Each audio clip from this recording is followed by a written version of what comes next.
دوستوں میرے بھائیوں، 70 سال گزر چکے ہیں لیکن ہم اب تک اپنے بنیادی حقوق سے محروم ہیں۔ گلیاں گندی ہیں، گٹر بہ رہے ہیں، پانی نہیں ملتا، بجلی کی قلت ہے، ایک مصیبت ہے جس کے اندر ہم زندگی گزار رہے ہیں۔ اور یہ شہر کون سا ہے؟ یہ شہر کراچی ہے۔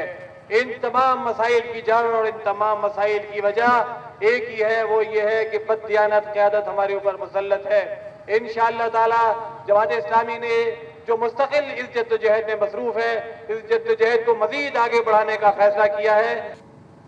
27 ستمبر کو انشاءاللہ حقوق کراچی مارچ شاہراہ قائدین پر منعقد کیا جائے گا، اور اس میں بڑی تعداد میں کراچی کے وہ شہری جو تنگ آ گئے ہیں گندگی کے اس عذاب سے، کیچڑ جگہ جگہ بھری ہوئی ہے، سڑکیں ٹوٹی ہوئی ہیں، پینے کا پانی اور استعمال کا پانی ملتا نہیں ہے، اور اب 3 دن سے ایک مرتبہ پھر ذرا گرمی بڑھی ہے تو 8-8, 10-10, 12-12 گھنٹے کی لوڈ شیڈنگ شروع ہو گئی ہے۔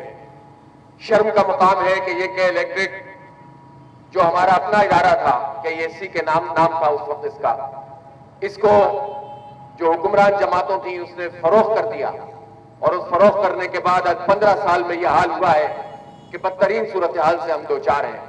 کل بھی ہم نے نیپرا کی ہیئرنگ میں کراچی کے شہریوں کا مقدمہ پیش کیا ہے، اور پیر کو بھی ایک ہیئرنگ ہونے جا رہی ہے، اور میں کراچی کے شہریوں سے کہتا ہوں کہ وہ میریٹ ہوٹل کے اندر پہنچیں اور لوگوں کو بتا دیں کہ ان کا لائسنس کینسل ہونا چاہیے، یہ بجلی فراہم کرنے میں ناکام ہو گئے، یہ اوور بلنگ کر رہے ہیں، ان کے میٹر تیز چلتے ہیں، یہ تاما چوری کر کے چلے گئے ہیں، اور انہوں نے ساری پارٹیوں کو نوازا ہے۔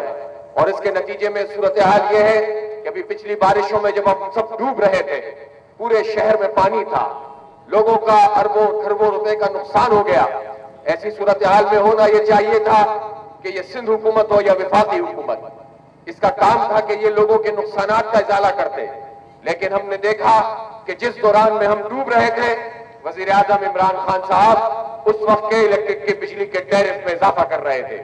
اسی وقت انہوں نے 5 ارب روپے کے الیکٹرک کو سبسڈی کے طور پر دے دیے، لیکن کراچی کے مجھے بتائیں کہ جس کی دکان کا نقصان ہوا، جس کے مکان کا نقصان ہوا، جن کے بچیوں کے جہیز تباہ ہو گئے اس بارش میں، کسی ایک کو بھی جو ہے کوئی رقم ملی ہے؟ اسی کے لیے انہوں نے نہیں سوچا ہے، بلکہ جب دباؤ زیادہ بنا تو ایک جعلی قسم کا پیکیج اعلان کر دیا، جو پچھلے سال بھی اعلان کر کے گئے تھے وہ پیکیج بھی غائب ہے، اور اس سال اعلان کیا اس کا بھی کچھ پتہ نہیں ہے۔ یہ تینوں پارٹیاں مل کر ہماری تقدیر کے اوپر مسلط ہو گئی ہیں اور ہمیں برباد کر کے رکھا ہوا ہے۔ ہمارا بنیادی مسئلے حل نہیں ہوں گے تو پیکیج کیسے ملے گا؟ ہمارے شہر کی آبادی کو آدھا گنا گیا ہے، اور اس کے اوپر کوئی آواز اٹھانے کے لیے تیار نہیں ہے۔ حکومتی پارٹیوں نے اس پر کوئی کام نہیں کیا۔ یہاں کوٹا سسٹم کی صورت میں ایک ظالمانہ طریقے سے ملازمتوں کی بے ناانصافی ہوتی ہے، یہاں کراچی کے نوجوانوں کو ملازمتیں نہیں ملتی، اور صورتحال یہ ہے کہ پورے پاکستان کی معیشت کا پہیہ چلانے والا یہ شہر بربادی کا ایک نشان بنا ہوا ہے۔ ہماری قسمت میں یہ سب کچھ نہیں ہے۔ ہمارا مسئلہ یہ ہے کہ یہاں مینڈیٹ ان لوگوں کو مل گیا کہ جنہوں نے ہمارا استحصال کیا، اپنی جائیدادیں، اپنے گھر بنا لیے، لیکن انہوں نے کراچی کو کچھ نہیں دیا۔ کراچی کے لوگوں کی جو اصل قیادت ہے وہ جماعت اسلامی ہے۔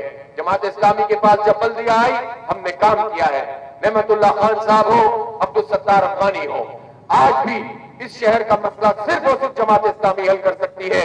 اس تحریک کو بھی آگے بڑھانا ہے، کراچی کے لوگوں کا ترجمان بننا ہے، اور پورے ملک میں انشاءاللہ ایک دباؤ قائم کر کے ہم اپنا حق حاصل کریں گے، اور اس ظلم سے نجات حاصل کرنے کی اس تحریک کو آگے بڑھائیں گے۔ آج کراچی میں